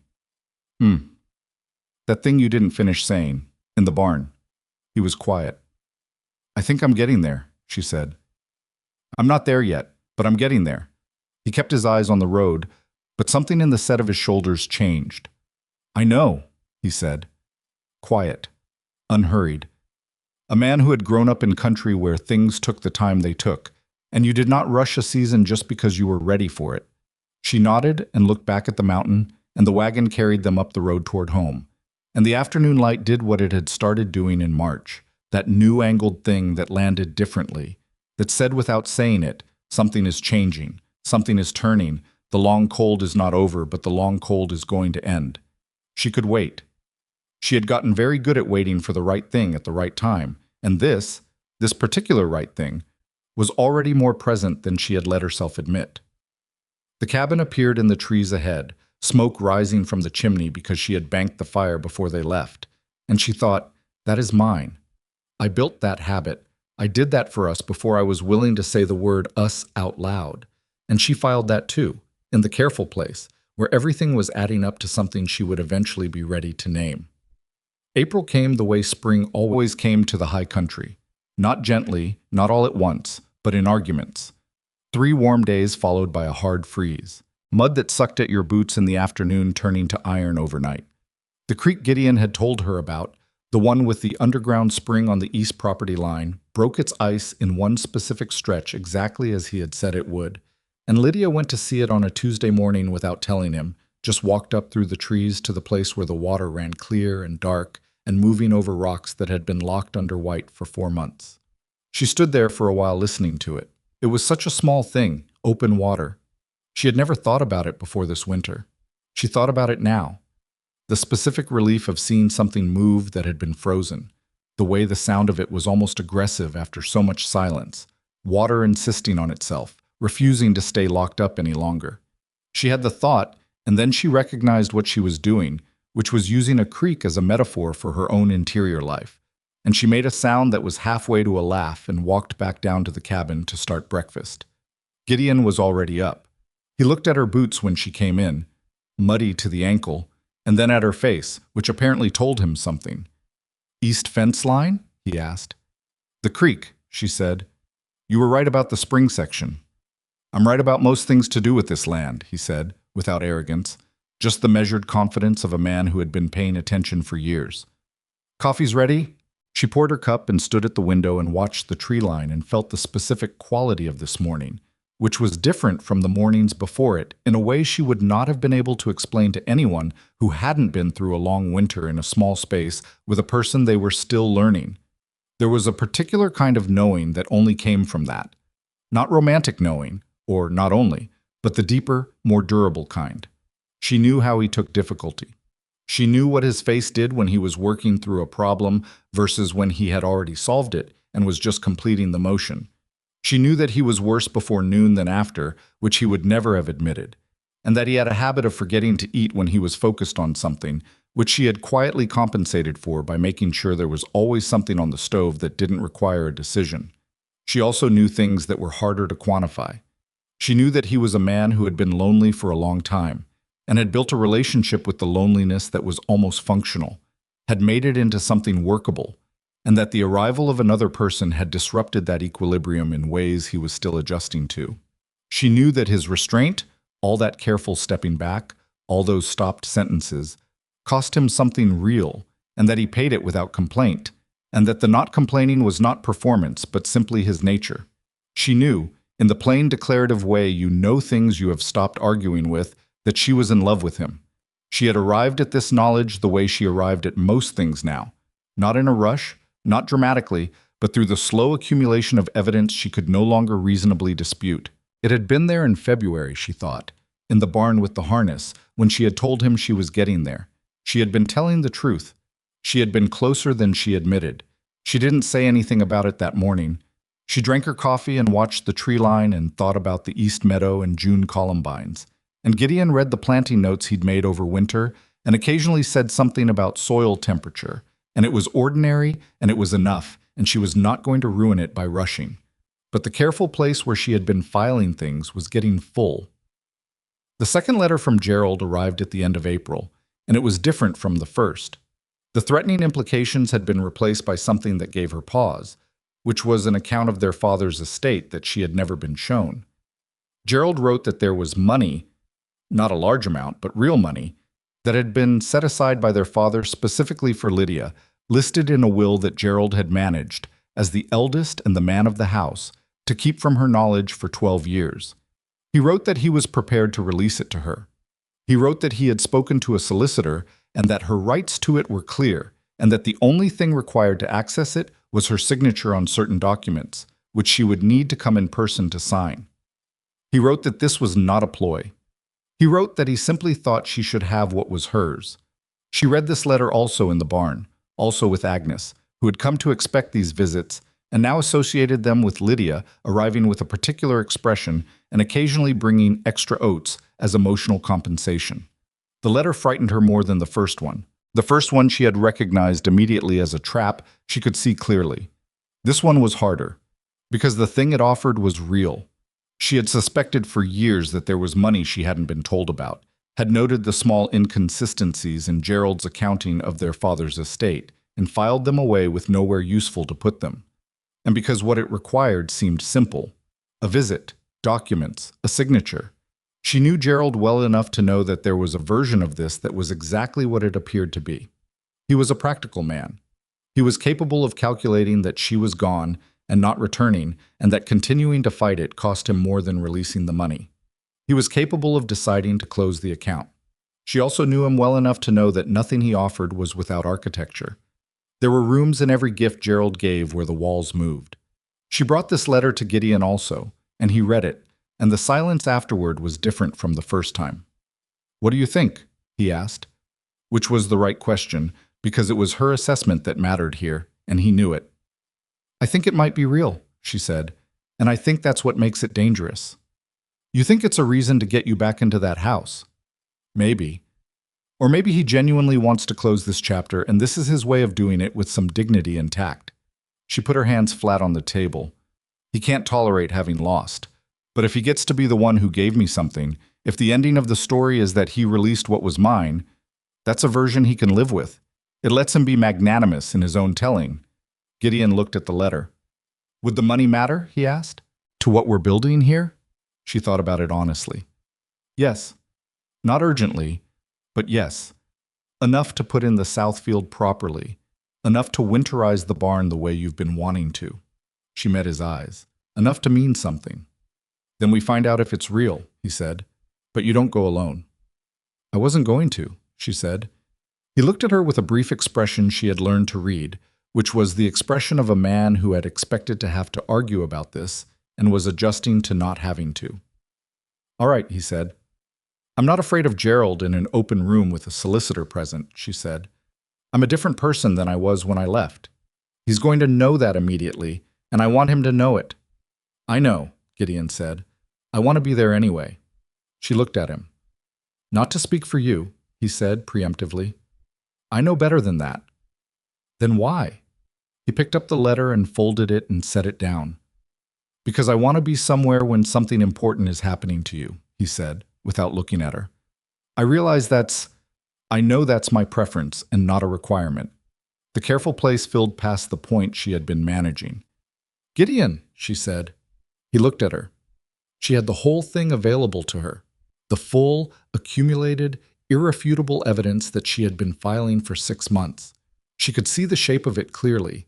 She also knew herself well enough to know that if she tried to say all of it, she would do what she always did under emotional pressure, which was become more careful and precise and exit through the technical side door. So instead she said, "I want you there." 4 words. He heard every one of them for what they were. He didn't say anything for a moment. Then, "Good," that was all.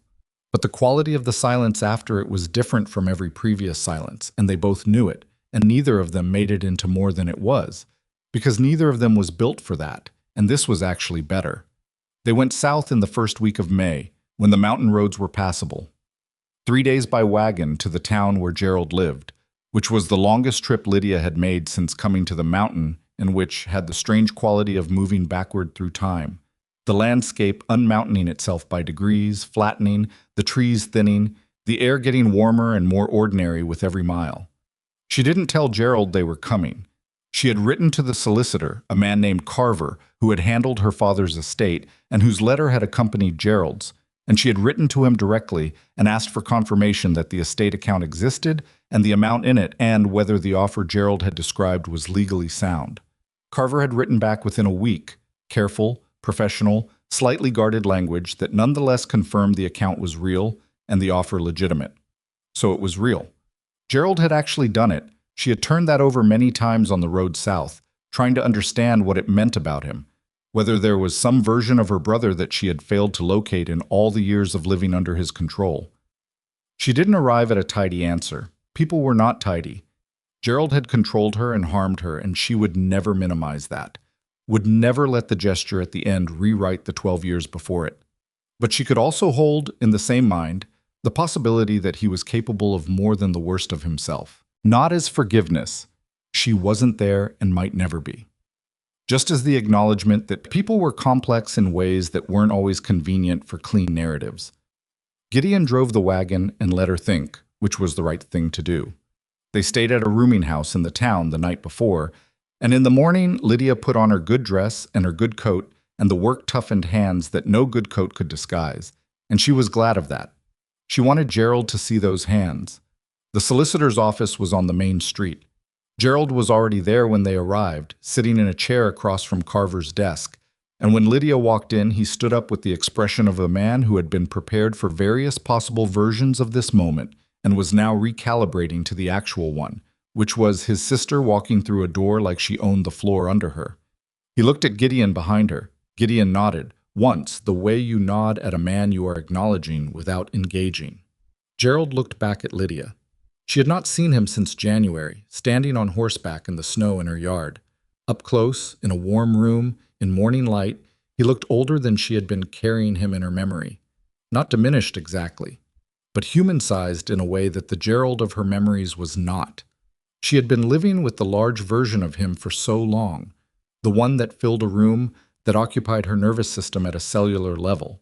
And the actual man in the chair was a man of medium height, with tired eyes, and hands that were older than the rest of him. "Lydia," he said. "Gerald," she said. Carver looked between them with the expression of a man who was paid not to have opinions about things he was witnessing. "Thank you for coming," Gerald said. "I came for what's mine," she said. Not unkindly, just precisely. Something moved in his face.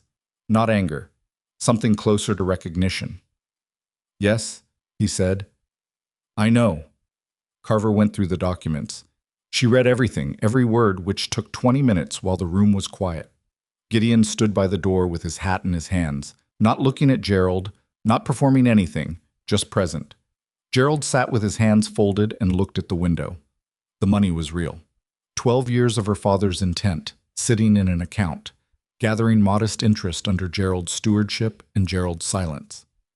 The amount was not life-changing in the grand sense, but it was real, and it was hers, and it represented her father thinking of her before he died, wanting something to go to her. And Gerald had known that and kept it, and she could feel the anger of that very clearly, a clean and specific anger, and she let herself feel it because it was accurate. She signed where Carver indicated. Then she sat back and looked at her brother for a long moment. "Why now?" she asked.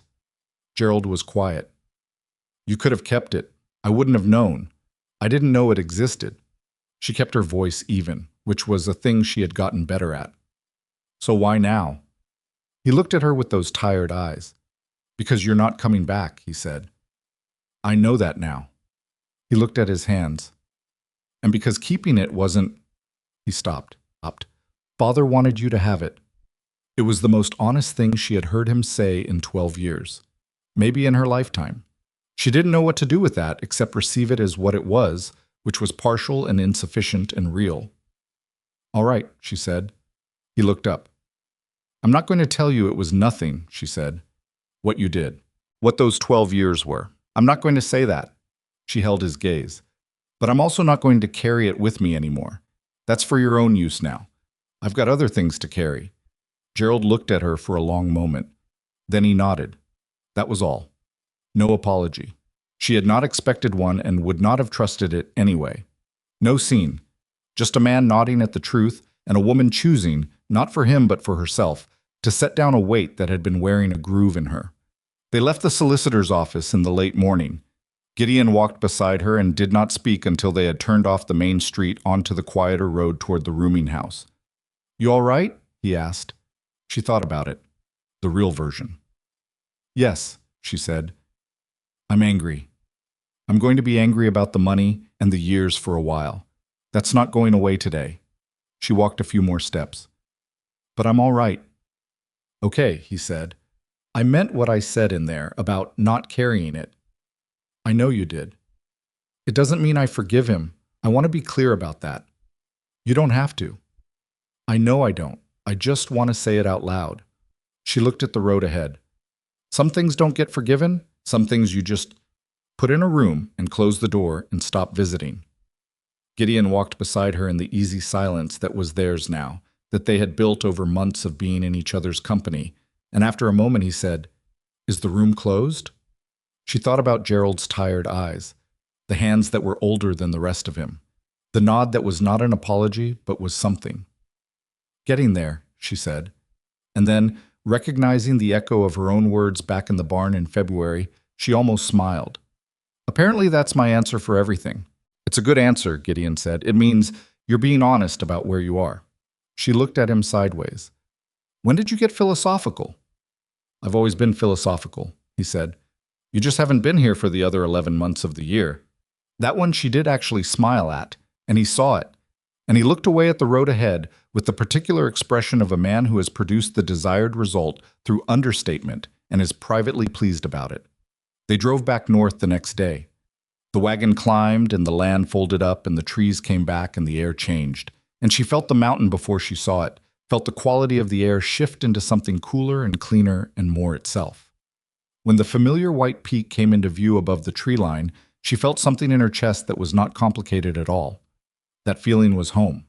She recognized it this time without having to examine it. June came in warm and smelling of snowmelt and things growing in the cold, wet earth. And Lydia did not forget about the columbines. She asked Gideon on a Saturday morning early when the light was still new. The East Meadow. He looked up from the planting notes. You want to go today? Yes. He closed the notebook. After the barn work. They went after the barn work, climbing through trees that had shed their snow weight and were doing the complicated work of being fully alive again, the undergrowth pushing up through last year's dead leaves, everything in a state of insistent reclamation.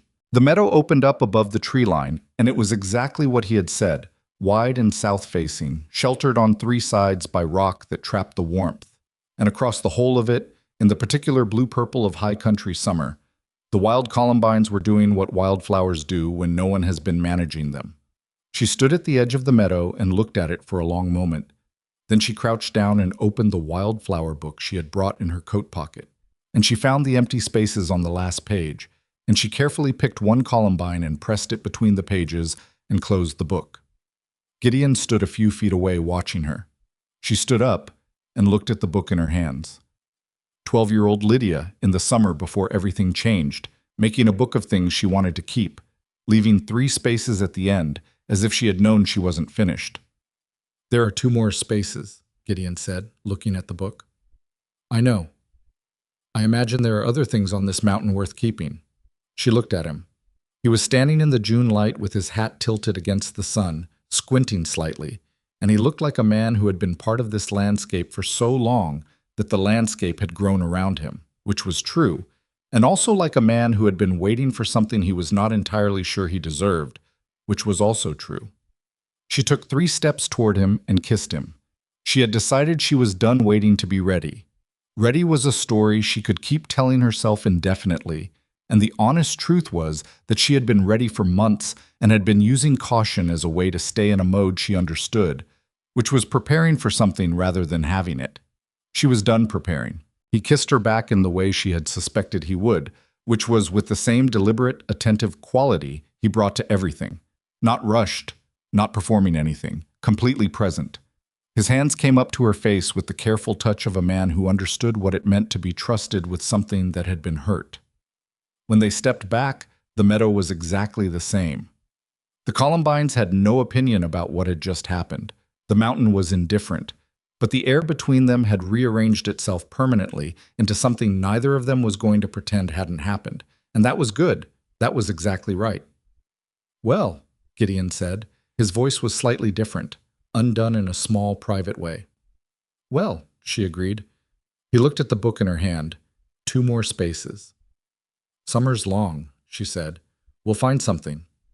They walked back down through the trees together, not holding hands. That was new, and she wasn't rushing it, but close, the way 2 people walk when the space between them has become intentional rather than incidental. The summer that followed was the fullest season Lydia had ever lived. They put the south field in rye, her suggestion executed on his land with both their labor, and it grew with the stubborn tolerance she had promised, and by August was a thing she looked at with proprietary satisfaction every morning. The barn got the weatherproofing it had needed, done on 3 consecutive Saturdays with help from a neighboring rancher named Aldous, who was 70 years old and had opinions about everything and had appointed himself Gideon's unsolicited advisor, and whom Lydia found immediately charming in the way of old men who have stopped moderating themselves. Aldous took one look at Lydia on his first visit and said, "You're the mail-order wife," without apparent judgment, and she said, "I'm the woman Gideon married," which Aldous seemed to find satisfying. And after that he addressed her directly on all matters pertaining to the homestead, bypassing Gideon entirely, which Gideon bore with equanimity. "He respects you," Gideon told her after Aldous had ridden away on the third Saturday. "He respects anyone who corrects him before he finishes the sentence," she said. "He just doesn't expect it from women. He'll expect it from you now." "Yes," she said, "he will." She and Gideon did not rush toward anything. They found each other the way they had found everything else. Gradually, carefully, without ceremony, arriving at each moment when both of them were actually there for it. There was no single evening she could point to and say, that was when it changed, because it didn't change. It grew, the way the rye grew, incrementally, and with a great deal of weather and occasional setbacks, and the persistent, quiet insistence of a thing that was going to live. She moved her things out of the back room in August. Not all at once, she moved them over 3 days without discussion, and Gideon watched this happen and did not comment, and by the third day the latch was still on the inside of that door, and always would be, but the door stood open, and that was what it meant. The wildflower book got its second columbine in late June from a different meadow, higher up, that Gideon had taken her to see. The third space got a small blue aster in September, found on the east property line where the creek ran cold and clear over the rocks it had freed itself from in April. She wrote the label in her adult handwriting, neat and sure. Wild Aster, September. East fence line, Mercer Homestead, Mercer Homestead. Her name in the label as much as his, because it was. She closed the book and set it on the shelf in the main room where it sat between the almanacs and the maps, small and worn and completely at home. There were things that didn't resolve cleanly. She wanted to be honest about that because she had been lied to about the nature of change and recovery, and she had no interest in passing those lies on. She still had bad nights sometimes, where the past arrived without warning and sat on her chest and wouldn't move, where she would lie awake remembering things she would rather not remember in the exact physical way that the body stores what the mind tries to move on from. She had learned, slowly, to let those nights be what they were, to not fight them so hard, to lie in the dark and breathe and know that the latch was on the inside and the morning would come, and Gideon would make coffee, and Agnes would need water, and the day would simply begin again, as days do, regardless of what the night brought. She still caught herself sometimes, in unguarded moments, starting to make herself small in the old automatic way, starting to recalibrate her words before speaking, starting to monitor the temperature of the room for danger that wasn't there. She caught it more quickly now.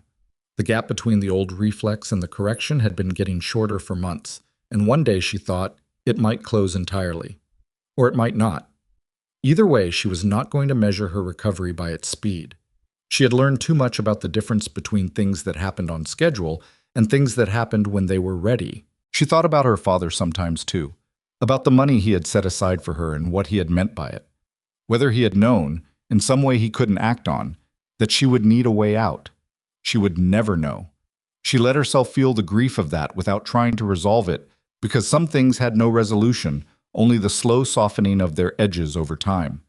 The money went into the south field and the barn and a proper kitchen stove that didn't run hot on one side, which Lydia considered the best use of any inheritance she could have imagined.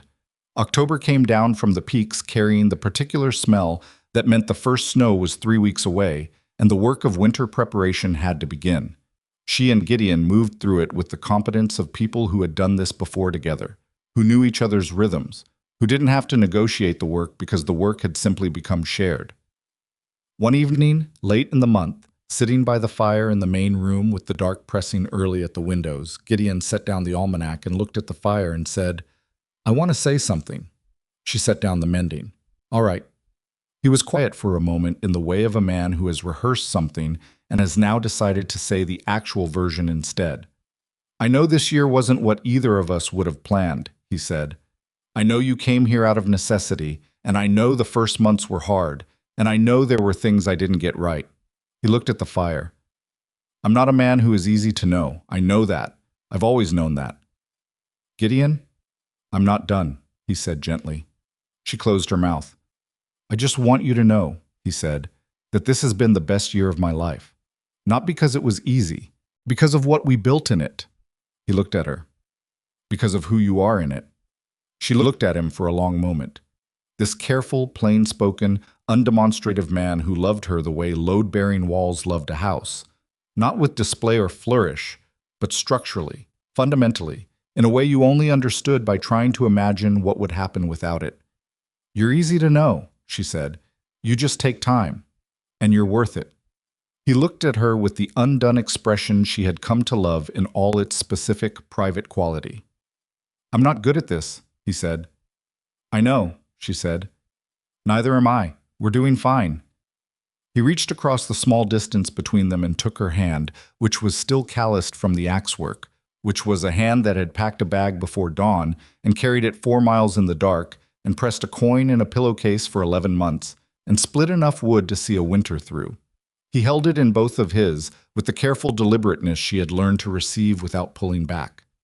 Outside, the wind moved through the pines. The fire went on burning. There are people who will tell you that a story like this one is about rescue, about a woman saved by a better man after a worse one. Lydia would have disagreed with that, and she would have been right. She was not saved by Gideon Mercer. She was not delivered to safety by answering an advertisement.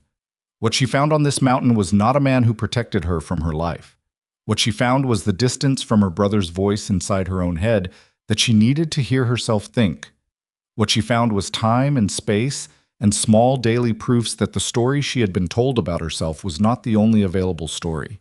The courage had always been hers. The coin in the pillowcase, the letter written 4 times, the 4 miles in the dark, the voice that stayed level in a snow-covered yard while her hands shook.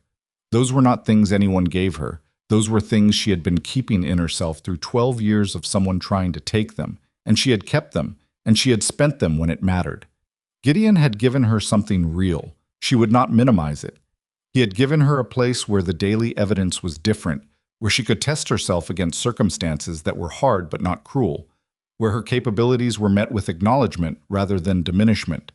He had given her a partnership that asked for her actual self rather than a managed version of it. Those were not small gifts, but she had given them to herself first, when she walked out a door before dawn with everything she owned in one hand and didn't look back. The snow came in November, right on schedule, and the mountain put on its winter face again, and Lydia Mercer stood in the yard on the first real morning of it and looked up at the white peaks against the cold blue sky and felt the cold on her face and breathed it in and thought, 1 year.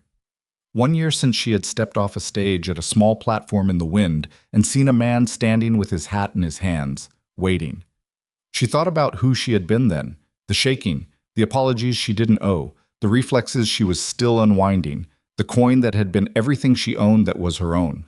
She had so much more now. Not money, though there was that too, and it helped. Not safety, though the safety was real, and she no longer took it for granted, something harder to inventory. The accumulated weight of a self that had been chosen, piece by piece, in hard weather, with her own hands. The barn door opened and Gideon came out, saw her standing in the new snow, and stopped. "Everything all right?" he asked. "Yes," she said. "Just looking." He came to stand beside her. They stood in the snow together and looked at the mountain that had been there before either of them was born and would be there long after, indifferent and enormous and not unkind. "Another winter," he said. "Another winter," she agreed, and she was not afraid of it.